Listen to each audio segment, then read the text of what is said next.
مراعایت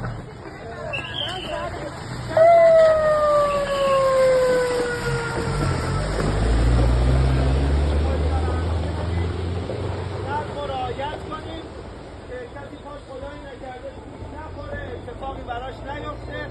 ما برنامه قبلی که بچه‌ها از ما اتفاق افتاد، پاش خورد زمین، پاشون خونی شد و صورتشون ضعف شد.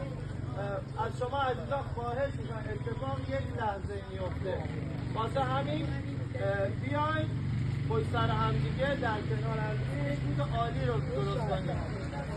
یک ساعت کمتر از یک ساعت پیمایه که تا آزاد اوکی در کنار همدیگه جوری که اصلا مسیر رو متوجه نشید.